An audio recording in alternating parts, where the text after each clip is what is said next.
Doctor Baba Saheb Ambedkar open university.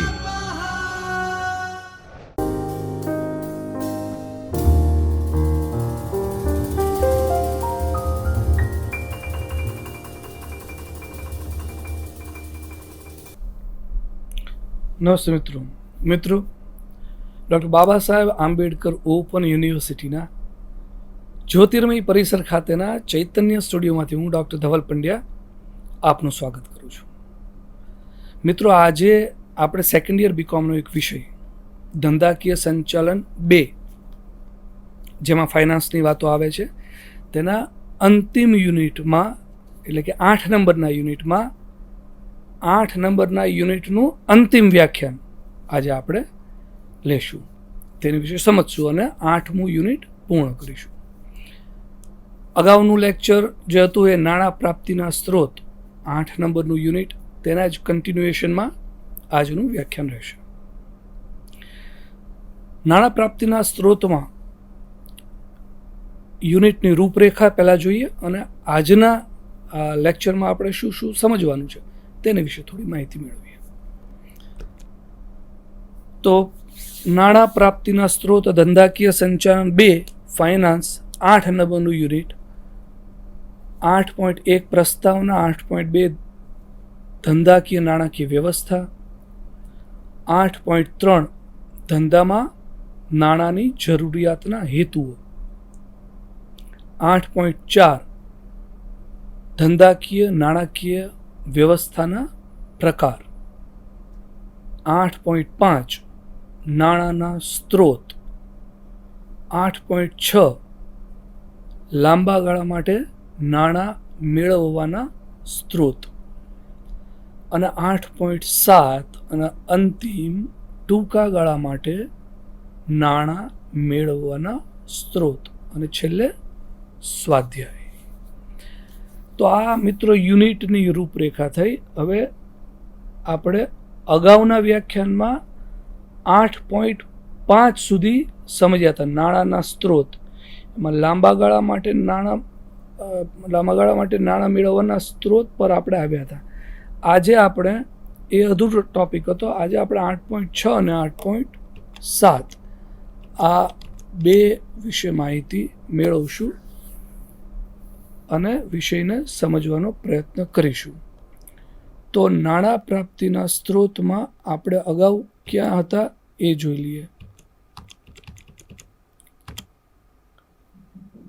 Share અને debenture વચ્ચેનું, મિત્રો અગાઉ આપણે શેર, ડિબેન્ચરના પ્રકારો આટલી બાબતો જોઈ હતી। રીડીમેબલ, ઇરીડીમેબલ ડિબેન્ચર, કન્વર્ટેબલ ડિબેન્ચર અને નોન કન્વર્ટેબલ ડિબેન્ચર, સુરક્ષિત અને અસુરક્ષિત ડિબેન્ચર જોયું હતું। આજે આપણે શેર અને ડિબેન્ચર વચ્ચેના તફાવતથી શરૂઆત કરીએ। શેર અને ડિબેન્ચર વચ્ચેનો તફાવત, તો શેરમાં શું શું વિગતો આવે તે સમજીએ। તો પહેલું છે, શેર ધારક કંપનીના માલિક ગણાય છે, 1। શેર ધારકને ડિવિડન્ડ મળે છે, બીજી બાબત થઈ।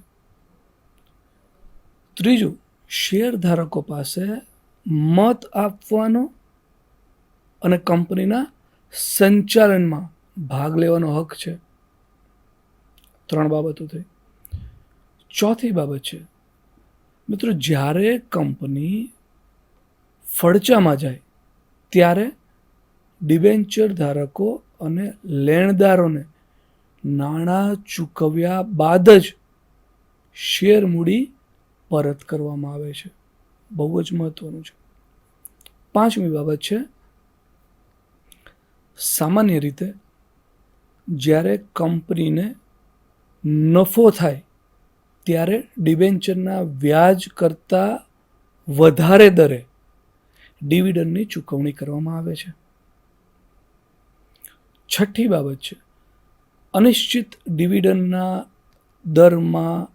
દરને લીધે જોખમ વધારે છે, એટલે કે અનિશ્ચિત ડિવિડન્ડનો દર, એના લીધે જોખમ પણ વધારે છે। હવે આપણે ડિબેન્ચર વિશે વાત કરીએ। ડિબેન્ચર ધારક કંપનીના લેણદાર ગણાય છે. એક અગાઉ પણ એ આવ્યું હતું, અત્યારે પણ એ આવ્યું. ડિબેન્ચર ધારક કંપનીના લેણદાર ગણાય છે. બીજું, ડિબેન્ચર ધારકને વ્યાજ મળે છે. બીજી બાબત થઈ, એને વ્યાજ આપવામાં આવે છે. કંપની એને ઇન્ટરેસ્ટ આપતી હોય છે. ત્રીજું, ડિબેન્ચર ધારકો પાસે મત આપવાનો અને સંચાલનમાં ભાગ લેવાનો અધિકાર હોતો નથી, જે ઇક્વિટી શેર્સ પાસે હોય છે. આપણે અગાઉ જોયું હતું એમ. આમની પાસે ડિબેન્ચર ધારકોને એના સંચાલનમાં કે સંચાલનમાં ભાગ લેવાનો અધિકાર હોતો નથી, કે મત આપવાનો પણ અધિકાર નથી હોતો.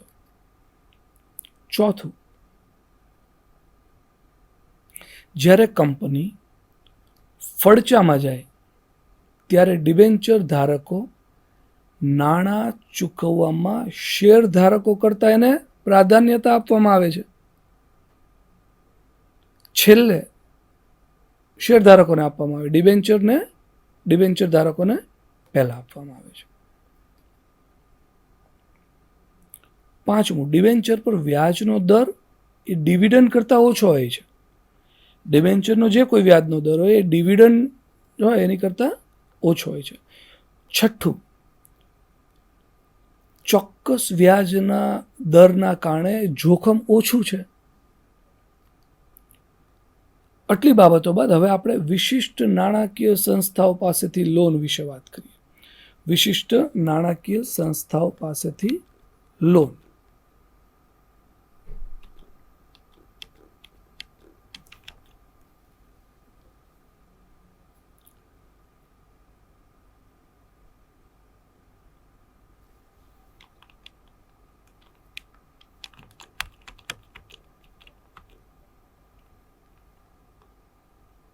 મિત્રો, નાણાકીય સંસ્થાનો મુખ્ય હેતુ ઔદ્યોગિક સાહસોને મધ્યમ અને લાંબા ગાળાની નાણાકીય સહાય પૂરી પાડવાનો છે. ભારતમાં પણ આઝાદી પછી મોટા પ્રમાણમાં નાણાકીય સંસ્થાની સ્થાપના કરવામાં આવી છે. સામાન્ય રીતે આ સંસ્થાના વ્યાજનો દર બજાર દર કરતાં ઓછો હોય છે અને લોનની રકમ વધુ હોય છે.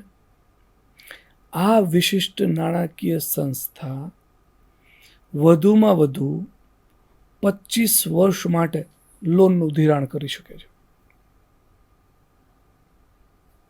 આ લોનને કંપનીની મિલકતો ગીરવે રાખીને આવરી લેવામાં આવે છે.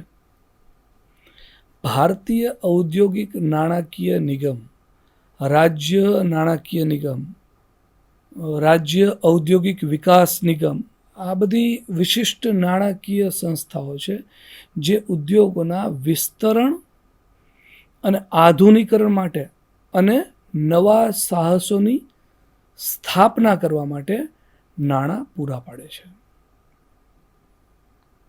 હવે વાણિજ્યિક બેંક પાસેથી ઉધાર કે લોન એટલે શું? વેપારી લોન એ ધંધા અને નાણાકીય સંસ્થા વચ્ચેના દેવા આધારિત ભંડોળની ગોઠવણ છે. વાણિજ્યિક બેંક સામાન્ય રીતે મધ્યમ અને લાંબા ગાળા માટેની નાણાકીય સહાય પૂરી પાડે છે. સામાન્ય રીતે આ લોન આપ્યા બાદ બેંક વેપારના રોજબરોજના કાર્યમાં દખલ કરી શકતી નથી. લોનની ચૂકવણી અમુક હપ્તાઓમાં કરવાની હોય છે. આ લોન લેવા માટે થતો ખર્ચ, જે કંઈ ખર્ચો થાય અને એને માટે જે કંઈ સમય લાગે એ શેર અને ડિબેન્ચર બહાર પાડવા કરતાં ઓછો હોય છે. સામાન્ય રીતે લોન આપવા માટે બેંક વ્યક્તિગત બાંહેધરી માગે છે અથવા તો કંપનીની મિલકતો ગીરવે મૂકવાનો વિકલ્પ આપે છે.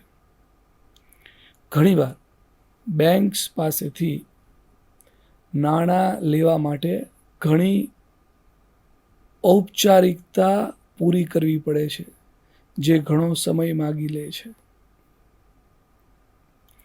જાહેર થાપણો. આ પદ્ધતિ જાહેર થાપણો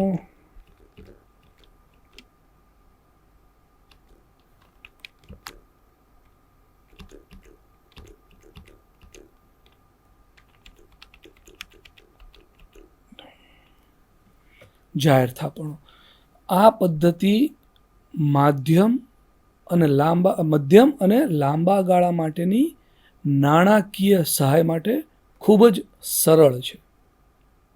આ પદ્ધતિમાં કંપની તેના શેરધારકો, કર્મચારીઓ અને સામાન્ય લોકોને આમંત્રિત કરીને ભંડોળ એકઠું કરે છે. સામાન્ય લોકો કંપનીમાં રોકાણ કરે તેના માટે કંપની તેમના બેંકના વ્યાજ કરતાં વધારે દરે એ વ્યાજ આપે છે. સામાન્ય રીતે કંપની 6 મહિનાથી લઈને 36 મહિના સુધીની જાહેર થાપણોનો સ્વીકાર કરી શકે છે. જાહેર થાપણો એ સુરક્ષિત નથી, તેથી લોકોને કંપનીની નાણાકીય પરિસ્થિતિને ધ્યાનમાં રાખી જાહેર થાપણમાં રોકાણ કરવું જોઈએ. હવે નફાનું રોકાણ. કંપની પોતાના ભવિષ્યની જરૂરિયાતોને પહોંચી વળવા માટે નફાનો એક ભાગ એ અલગ રાખે છે. આ નફાના ભાગને શેરધારકોમાં વિતરિત કરવામાં આવતો નથી, પરંતુ તેને ધંધામાં જાળવી રાખીને તેનું પુનઃરોકાણ કરવામાં આવે છે. આ અનામતનો ઉપયોગ કંપનીની લાંબા ગાળા માટેની જરૂરિયાત જેવી કે મિલકતોની ખરીદી, આધુનિકરણ વગેરે માટે કરવામાં આવે છે. કંપની જ્યારે નફાનું રોકાણ કરીને ભવિષ્યમાં તેને ધંધામાં વાપરે ત્યારે કંપની પર વ્યાજ કે ડિવિડન્ડ ચૂકવવાનું ભારણ રહેતું નથી. જે કંપની નફાના ભાગને બાજુ પર રાખે છે તે ધંધામાં આવતા ચડાવ ઉતારનો સહેલાઈથી સામનો પણ કરી શકે છે. શેરધારકોને કંપની સ્થિર ડિવિડન્ડ ચૂકવશે એવી ખાતરી થઈ જાય છે. ધિરાણ કરવાની આ પદ્ધતિ ત્યારે જ અમલમાં મૂકી શકાય જ્યારે કંપની પાસે પૂરતા પ્રમાણમાં નફો હોય અને નફાનો સંચય ઘણીવાર શેરધારકોના અસંતોષનું કારણ પણ બની શકે છે કે અમને એટલું એનું વળતર નથી મળતું, નફાનો ભાગ નથી મળતો. પછી છે વિદેશી રોકાણ. વિદેશી રોકાણના માધ્યમથી પણ વિદેશી સ્ત્રોતમાંથી ધંધા માટેના નાણાં મેળવી શકાય છે. વિદેશી રોકાણ એટલે કે જ્યારે એક રાષ્ટ્રની વ્યક્તિ કે કંપની બીજા રાષ્ટ્રની કંપનીમાં રોકાણ કરે અથવા કંપનીની માલિકીમાં દાવાના અધિકારોની ખરીદી કરે. વિદેશી રોકાણથી અર્થતંત્રને પણ વેગ મળે છે અને કંપનીનો ઝડપી વિકાસ પણ થઈ શકે છે. આ મિત્રો આટલી બાબતો બાદ હવે આપણે ટૂંકા ગાળા માટે નાણાં મેળવવાની પદ્ધતિઓ વિશે થોડી માહિતી મેળવીએ. ટૂંકા ગાળા માટે નાણાં મેળવવાની પદ્ધતિઓ.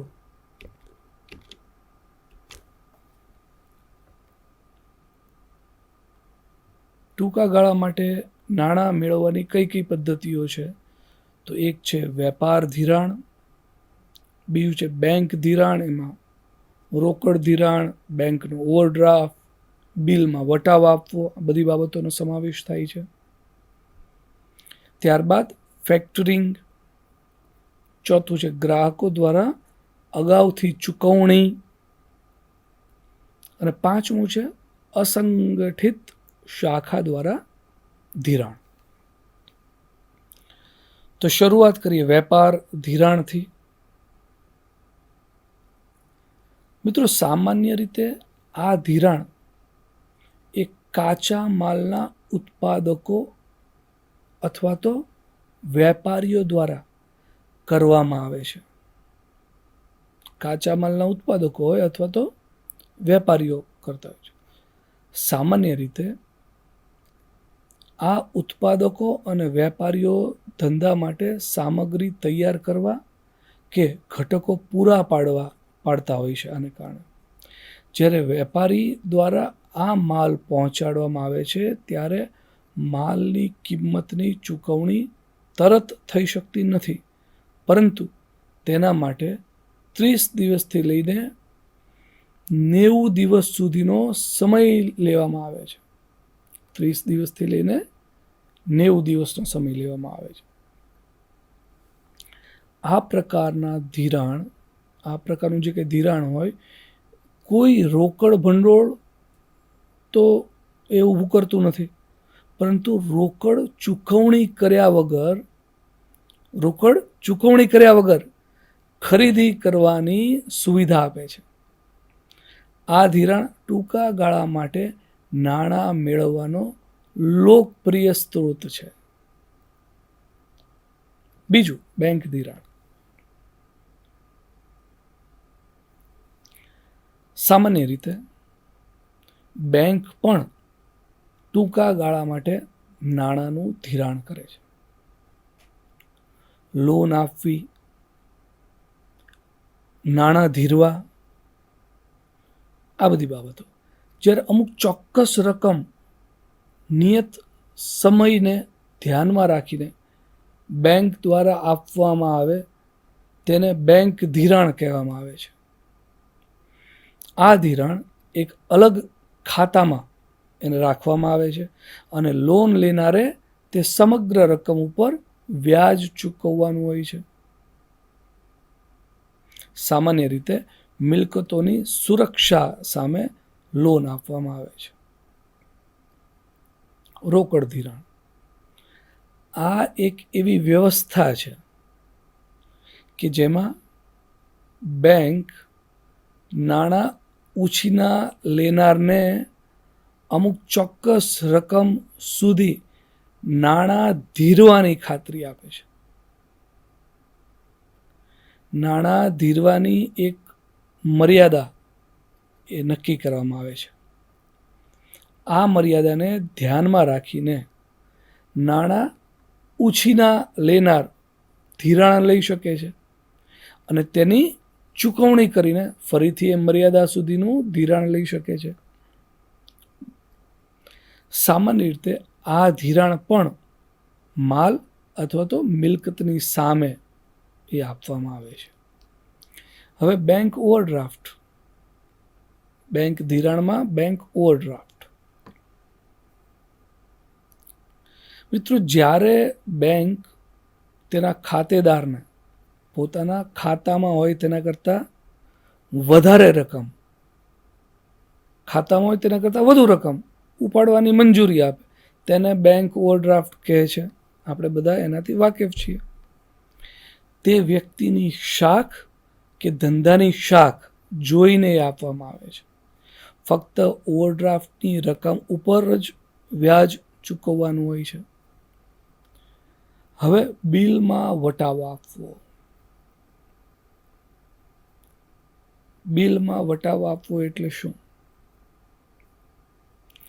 જ્યારે બેંકની સમક્ષ કોઈ વિનિમય બિલ રજૂ કરવામાં આવે ત્યારે બેંક વટાવ એને કાપી લે અને બાકીની રકમ ગ્રાહકના ખાતામાં જમા કરે છે. વટાવની રકમ વિનિમય બિલના સમય અને વ્યાજના દરને ધ્યાનમાં રાખીને નક્કી કરવામાં આવે છે. તો હવે સૌથી પહેલા આપણે જે 1, 2 અને હવે ફેક્ટરિંગ વિશે વાત કરીએ. ફેક્ટરિંગ આ એક ટૂંકા ગાળા માટે મૂડી વધારવાની એક પદ્ધતિ છે, જેમાં કંપનીના દેવાદારો જે કોઈ હોય એની પાસેથી લેણી જે થતી હોય રકમ એની સામે બેંક લોન આપે છે. આ પદ્ધતિથી કંપની દેવું ભેગું કરવાની જવાબદારી બેંકને આપી દે છે. કંપનીએ તેના માટે બેંકને નક્કી કરેલો ખર્ચ ચૂકવવો પડે છે અને તેની સામે કંપનીનો નિયત સમયની રાહ જોયા વગર બેંક પાસેથી નાણાં મેળવી શકે છે.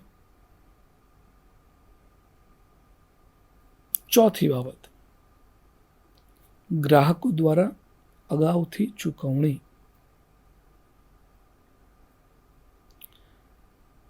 જ્યારે ઓર્ડર ખૂબ જ મોટો હોય અથવા તો માલની કિંમત વધારે હોય ત્યારે કેટલાક ધંધામાં ગ્રાહકોને અમુક રકમ અગાઉથી ચૂકવી દેવાનો આગ્રહ રાખવામાં આવે છે. ગ્રાહકોએ અગાઉથી આપેલી રકમ ભવિષ્યમાં આપવાના માલની વેચાણ કિંમતની સામે ચૂકવવામાં આવે છે. આવું માનવામાં આવે સામાન્ય રીતે જ્યારે માલ બજારમાં સરળતાથી ઉપલબ્ધ ન હોય અથવા તો કોઈ માલની તાત્કાલિક જરૂરિયાત હોય ત્યારે ગ્રાહક દ્વારા પહેલેથી જ નાણાંની ચૂકવણી કરવામાં આવે છે અને તે ધંધાની ટૂંકા ગાળાની જરૂરિયાતને પૂરી કરે છે.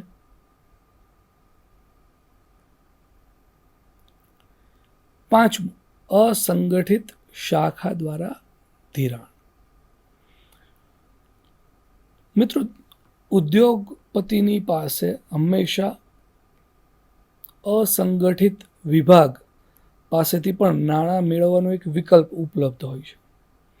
આ નાણાં તેમને સગા સંબંધીઓ, મિત્રો અથવા તો ખાનગી નાણાં ધીરનાર પાસેથી મળે છે. વેપારી તેના ટૂંકા ગાળાની ત્વરિત નાણાકીય જરૂરિયાતને પહોંચી વળવા માટે ઘણીવાર આ સ્ત્રોતનો ઉપયોગ કરે છે.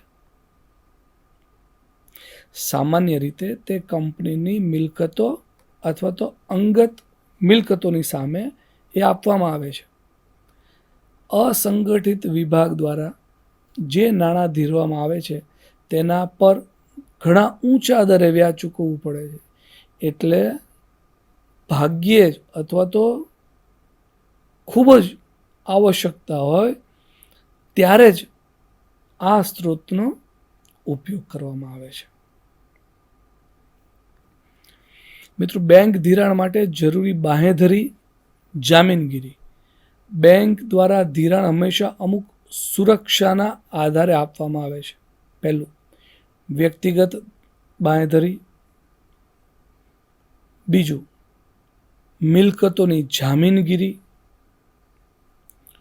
વ્યક્તિગત બાંહેધરી એટલે ધિરાણ લેનારની શાખ અને યોગ્યતાનું તેની નાણાકીય મજબૂતાઈના આધારે મૂલ્યાંકન કરીને ધિરાણ આપવું.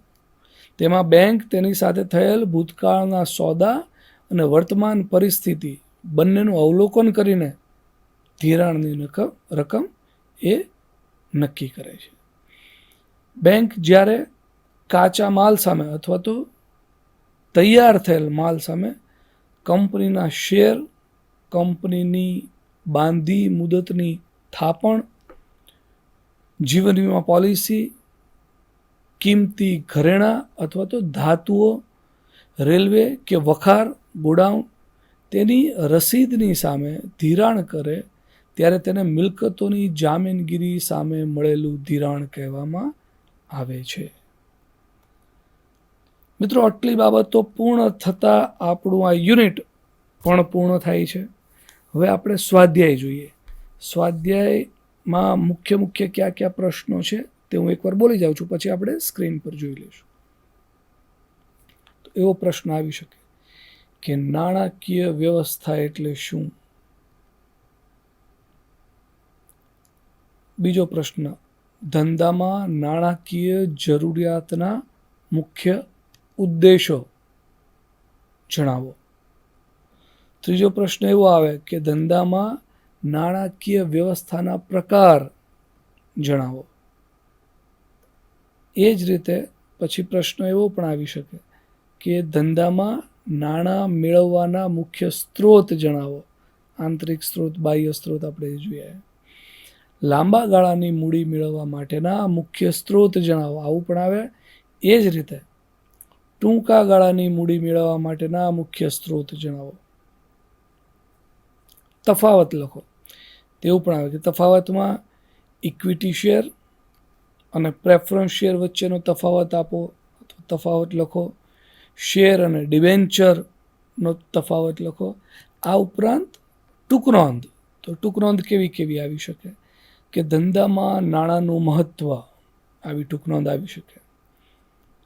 બીજી ટૂંકનોંધ પ્રેફરન્સ શેરના પ્રકારો, તો એ પણ ટૂંકનોંધ આવે. ડિબેન્ચરના પ્રકારો, એવી પણ એક ટૂંકનોંધ આવી શકે. ચોથી ટૂંકનોંધ એવી આવે કે વિશિષ્ટ નાણાકીય સંસ્થાઓ પાસેથી લોન, તેની પર ટૂંકનોંધ લખો. પાંચમી ટૂંકનોંધ એવી આવે કે વેપાર ધિરાણ, તેની વિશે ડિટેલ લખવાની. છઠ્ઠી બેંક ધિરાણ. સાતમું નફાનું રોકાણ, આવી પણ ટૂંકનોંધ આવે. આઠમી એવી ટૂંકનોંધ આવે કે વિદેશી રોકાણ. તો આવા પ્રશ્નો પૂછાઈ શકે. હવે આપણે આ જે આજનું જે યુનિટ હતું, અત્યારે જે લેક્ચર લીધું, એમાંથી કયા કયા પ્રશ્નો પૂછાઈ શકે તે એકવાર ફટાફટ જોઈ લઈએ. તો ધંધામાં નાણાંની જરૂરિયાતના મુખ્ય ઉદ્દેશ જણાવો. ધંધામાં નાણાકીય વ્યવસ્થાના પ્રકાર જણાવો. આ ઉપરાંત ધંધામાં નાણાં મેળવવાના મુખ્ય સ્ત્રોત જણાવો. ચોથો લાંબો પ્રશ્ન એવો પણ આવી શકે કે લાંબા ગાળાની મૂડી મેળવવા માટેના મુખ્ય સ્ત્રોત જણાવો. પાંચમો તેવો પ્રશ્ન આવે કે ટૂંકા ગાળાની મૂડી મેળવવા માટેના સ્ત્રોત જણાવો. આટલા લાંબા પ્રશ્નો થયા બાદ હવે ટૂંકા પ્રશ્નો અથવા તો ટૂંકનોંધ કેવા કેવા પૂછાઈ શકે. તો ઇક્વિટી શેર અને પ્રેફરન્સ શેર તફાવત આપો અથવા તો ટૂંકનોંધ લખો. શેર અને ડિબેન્ચરનો તફાવત આપો કે ટૂંકનોંધ લખો. ધંધામાં નાણાંનું મહત્ત્વ, તેની વિશે ટૂંકનોંધ લખો. વિશિષ્ટ નાણાકીય સંસ્થાઓ પાસેથી લોન, બહુ જ મહત્વનો મિત્રો આ પ્રશ્ન છે. વિશિષ્ટ નાણાકીય સંસ્થાઓ પાસેથી લોન, એની વિશે ટૂંકનોંધ લખો. અને અંતમાં નફાનું રોકાણ. નફાનું રોકાણ એટલે શું અથવા તો તેની વિશે ટૂંકમાં માહિતી આપો અથવા તો ટૂંકનોંધ લખો. તો મિત્રો આ સાથે આપણે સેકન્ડ યરનો વિષય ધંધાકીય સંચાલન 2 કે જેમાં ફાઇનાન્સને લગતી વાતો આવે છે તે અહીં આપણે પૂર્ણ કરીએ છીએ. હવે પછીના બીજા વિષય સાથે મળીશું. ત્યાં સુધી રજા આપો. નમસ્કાર. स्वाध्यायः परः